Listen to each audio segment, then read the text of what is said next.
In a city known for its beauty, culture, and opportunity, there's another story unfolding, one that often goes unseen. At Be the Light Miami, we believe it's time to change the story of homelessness. Behind every face is a name, a history, and a hope for something better.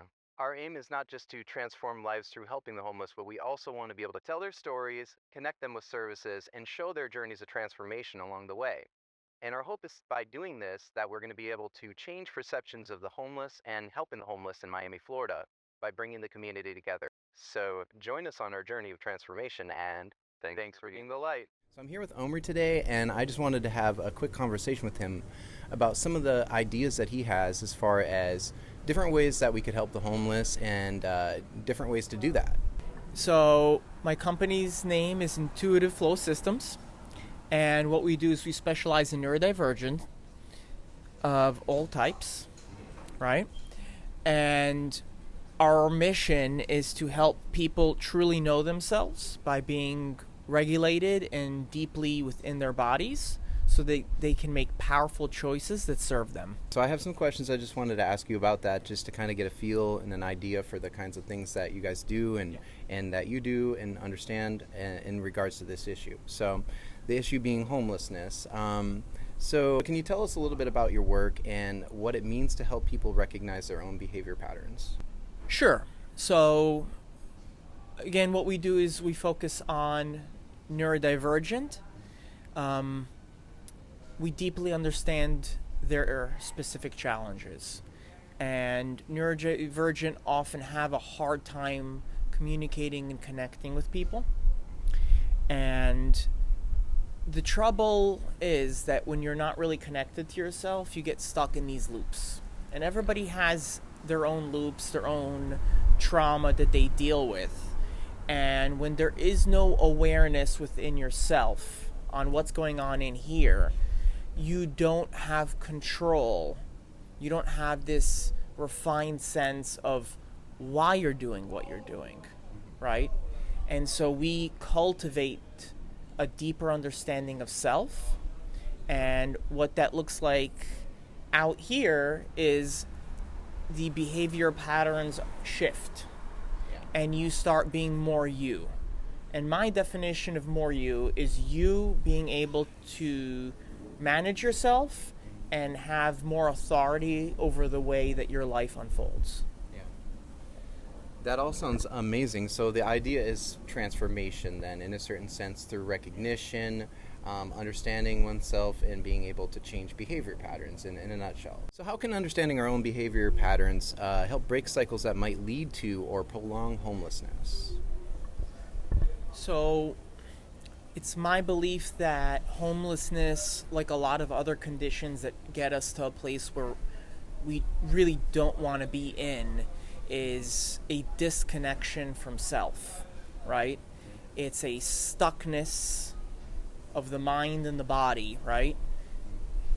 And in order to shift and break that cycle requires you to go inwards and connect to those feelings that you've been ignoring, right? The painful ones, sometimes even the good ones. When they feel too good, it's scary. And you see this a lot with people that try to help homeless people. They go right back to being homeless because within themselves there's so much discomfort to this change in their reality. They don't know how to hold it, right? And knowing yourself is creating an awareness to that and slowly peeling back those layers like an onion, right? To get to that center, to that true essence of self. I like that, actually. I feel like the onion analogy is a really good one, right? Because we all have so many different things that, kind of constitute those layers, like baggage, things that we go through in life, and it can start to solidify different patterns that can hold us back. So I can see how that could help. So once somebody becomes aware of their behaviors, what changes do you typically see in their mindset or their confidence? The first thing when you start changing your behavior is that you need to become curious. Okay. Right? which is being open to the possibility that what you're doing is not working, right? And curiosity is the door that welcomes change, right? I think that is the first key, because once you have curiosity, you start seeing glimpses, and you'll be having these moments where you're seeing things a little bit more clearly, but you're just not there yet, right? It's almost a transparency to that onion, right? Where you can kind of see the center, but you really can't. And it's this process of ebbing and flowing and working your way towards the center, right? You can't just cut right through, because we want life to be that simple. But the reality is we need to work our way towards the middle. Yeah. That makes really good sense. And so it's not just like, going at it with a plow and just trying to just go right for the thing, because a lot of times that can turn people off and maybe shut them down, right? So finding ways to deal with and communicate with people and maybe help them to be able to tell their stories or to understand themselves better could help them to maybe change their own trajectories in certain ways, in ways that they might not be able to if they're not, if not as aware of the things that are present in that story, for instance, maybe. For our team members and our volunteers, how can understanding behavior patterns help us to connect more effectively with the people that we serve? I love that question. And what's so amazing is the answer is actually radically simple.